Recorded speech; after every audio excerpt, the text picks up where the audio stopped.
Pistons.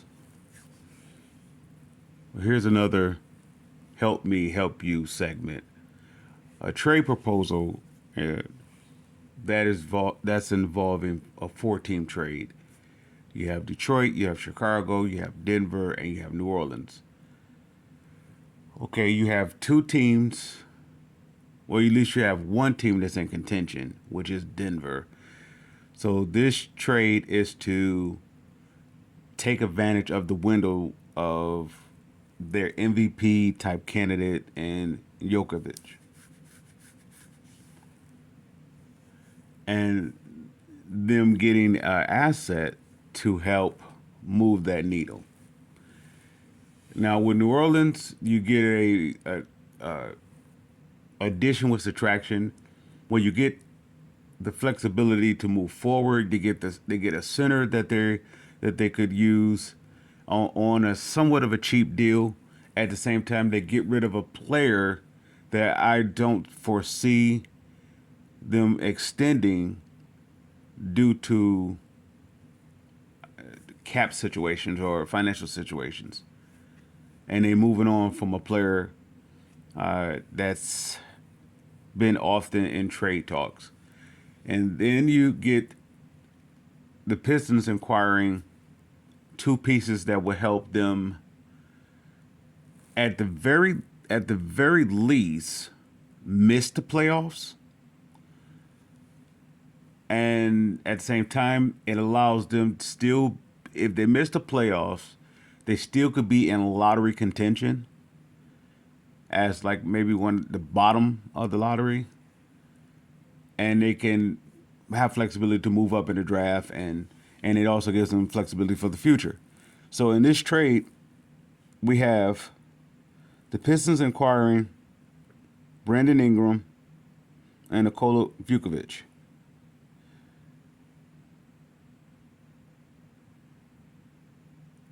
Chicago Bulls taking on Michael Porter Jr., Tim Hardaway Jr., Dario Saric,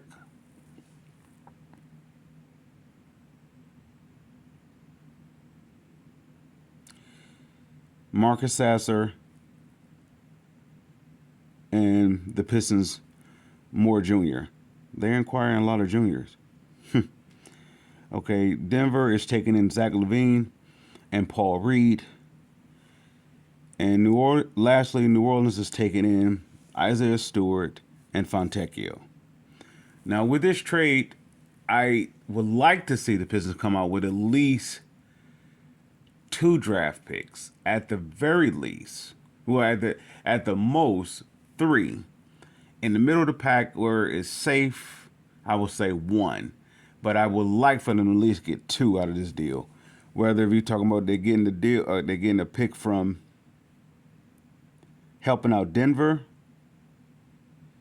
with Chicago will be hoping to get that pick, but then the Pistons are helping out Chicago by giving Chicago nothing but expiring contracts. So that pick that Denver would be sending to Chicago, that will go to Detroit. Detroit gets a chance to keep their pick. And I'm not sure if New Orleans would be parting with their pick by taking in the contract of Stewart. Now, Stewart and Fontecchio. Now, Fontecchio will be going into an expiring contract, so I don't think they will mind that. But giving up a pick for Stewart, even though Stewart helps them out with a center position, and New Orleans is not really, they're not really out of things. It's just the pieces that they have. I don't believe they're allowing them to have fun. You know, it's like a players just playing with players that they, I don't want to say they don't want to play with. It's just they see that it's too much work to try to make it work, so it's not much fun.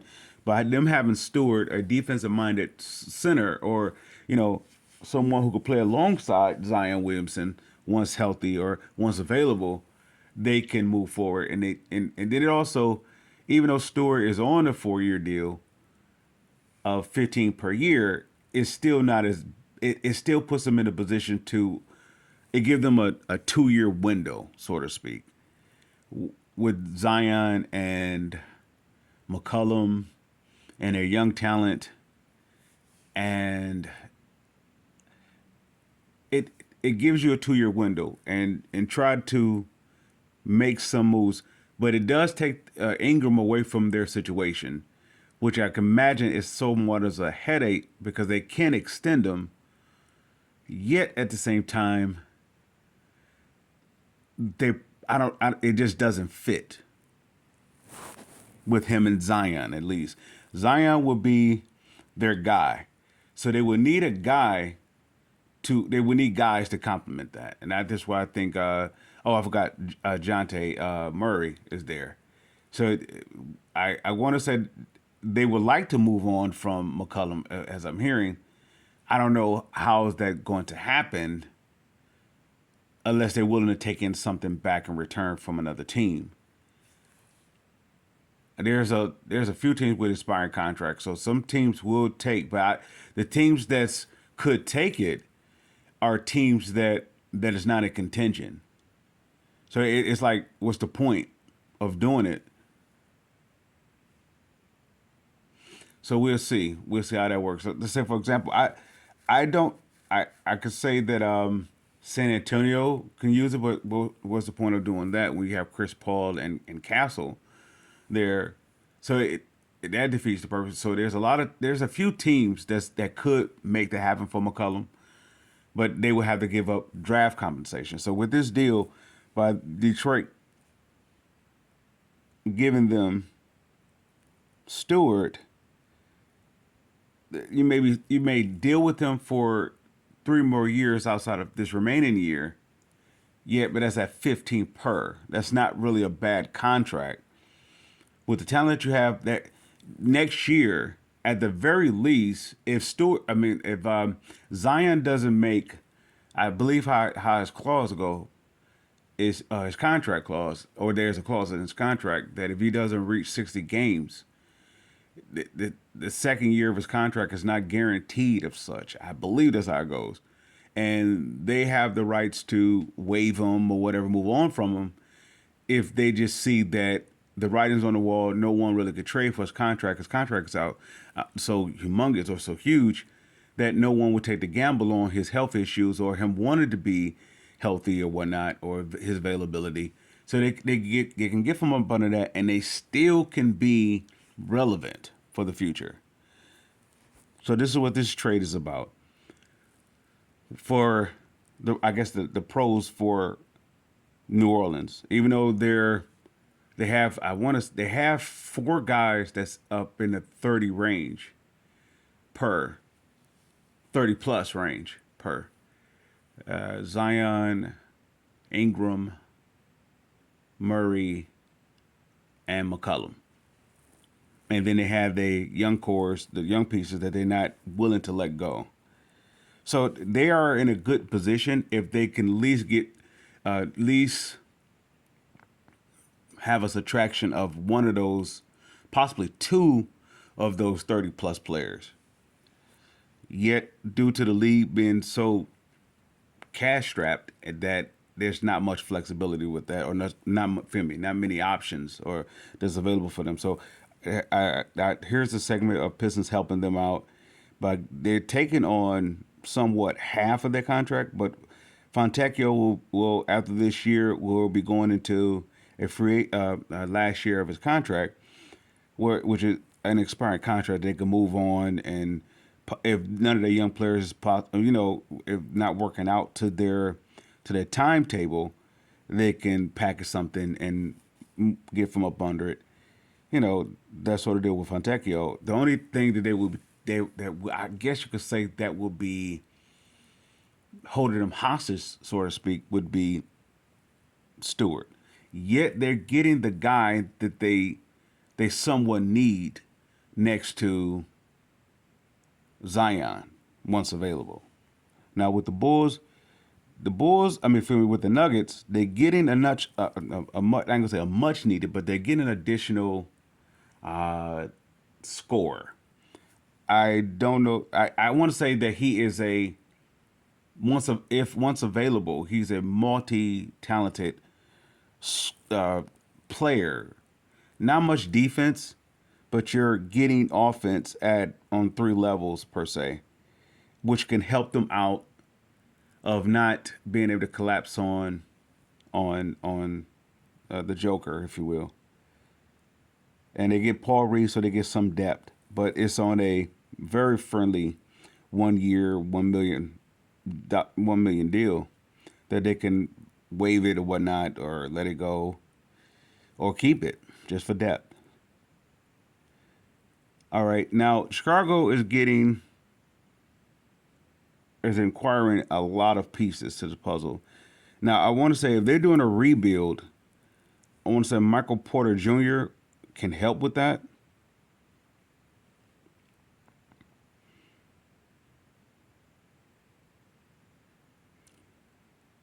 He's averaging 18 points a game, and I don't want to say, yeah, you could say he's on a team friendly contract, 3 years, 30. No, I won't say team friendly. He's getting 30 plus per year.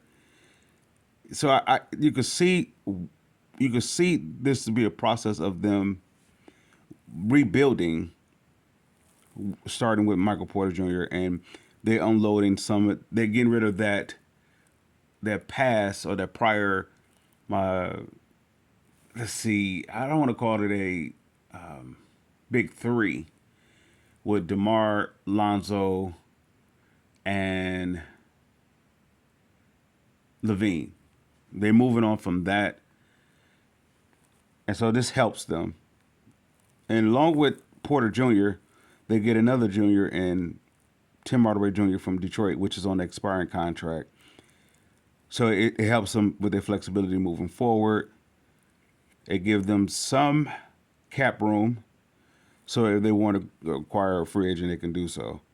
Now, Dario Saric is on a friendly deal, 2 years, 5 million per year. That's a team, so they can. He'll be going into an expiring contract next year, and they can put that package that or move it or keep it or whatever the case may be. But that will be coming off the books, and then also they're getting Marcus Sasser from Detroit, which is on a very friendly contract. They can waive it. They can stick with it at two close to 3 million per year. And then lastly, they'll be taking in another Piston and also another junior, Wendell Moore Jr. They could take him in on 2 years. Well, not 2 years. The next year will be his expiring contract at 2.5. So I don't want to say this is the best scenario that it can do, but this is once again this is a help me help you segment. So it helps the Bulls going forward their rebuild, but at the same time also get them from up under those contracts that is staggering them, or and I want to say maybe not staggering, it's holding them back. The Levine contract mainly, and they also let go of Vukovic. Now Detroit is taking in Brandon Ingram, which is on an expiring contract, and they're taking in Vukovic. Now the Vukovic contract is interesting because it helps Detroit out in this deal because they're giving up Isaiah Stewart and in additional depth of Paul Reed. This is helpful for Detroit because it's helpful for them now. What Detroit needs, very simply, when it comes to the likes of Cade, they need, let's say, inspiration. And what I mean by inspiration, they know how to fight. They know how to be in close games to some degree, unless you have those maybe out of the whole season so far, they may have had three, maybe four games that they didn't have a shot. They walked in somewhat just, we don't even want to be here, because I want to say they looked at what was on the board of the talent of the other team, and they just said, nah, we're not going to do it today. And I want to say that's, well, uh, Milwaukee, Boston, New York. So the teams that's in the East that are contenders, and they, with those teams that have contenders, they have star power, and even their bench is somewhat legit. If not, they're really supported by their star power. You have Giannis, and of course you have New York that's fully loaded across the. So if when Detroit lost against New York, it was based off of they had nothing for Cat Williams, forgive me, Carl Anthony Towns, Cat Williams, Lord. And when they played against Boston, just they had too much depth. Detroit starters is not as good as their reserves. Not saying they couldn't beat their reserves. Detroit still could learn how to come together as a team. They're still removing the question, or they're still answering a lot of the question marks that the Pistons have. So so with this move with Vukovic, it helps them now to play against those teams that they had to play, that they replay against those teams, and it gives Detroit a much needed scoring. Even though Detroit are losing maybe 5 to 6 players in this 14 trade. Let's see, one, two, three, four, five, six. They're losing six. So, but they're bringing in two. That gives them flexibility, possibly for now and for the future. But they will have to bring up some two-way players to make the 12-man roster. The two-way players, mainly three. I'm going to say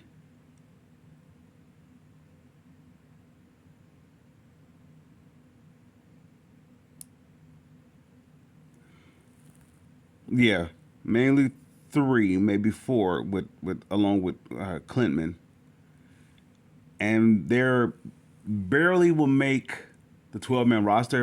If not, they may have to sign another maybe a G leaguer for like a minimum or such if they can do it. And that's all we have. Uh, okay, Piston fans, I salute. Oh, before we go, at the very least, the Pistons should once again be at the playoff, at the maybe missing it, being I don't want to say the eighth seed. I mean for the ninth seed, they may be like the ninth or 10th seed. Right now, they're maybe 10th or 11th seed.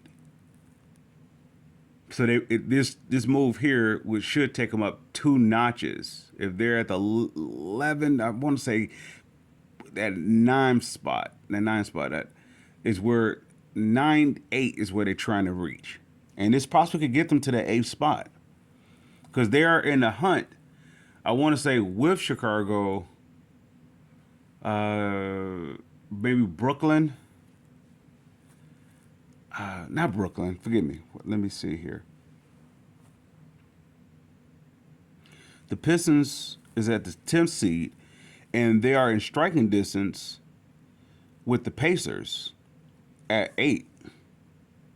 They are maybe a game and a half behind them, and I think these two pieces, assuming well, even though their Chicago is in somewhat of the hunt. I don't know if the Chicago is trying to be in the hunt, or they're just like the Pistons. They're at that borderline where they're in the hunt of the playoffs. At the same time, can go into the draft or go into the offseason to rebuild or to continue the rebuilding or start, that process. So by them losing Vukovic and Levine, I expect the Bulls to drop down some games. Pacers may go up climbing. If the Heat lose Butler and don't get nearly as fairly compensation back, I can see them dropping. I can see the Heat dropping. The Hawks may make some moves so that they may drop. The Pacers should climb if they were to stay where they are, status quo. If they were to stay where their team is currently assembled, they should they should climb up with the Heat and Hawks falling, and that leaves the Pistons and the Bulls with opportunity to go up. I see the Pistons taking the out of the teams that possibly can move up. The Pistons can really make some making a with these two additions, they can really climb up. Even though they are losing some depth, they are losing depth. Fontecchio, Tim Hardaway Jr., Stewart, they're losing some depth. So it's going to be interesting to see how this play out. But I approve this trade, of course, obviously. So that's all we have, Pistons fans. Salute.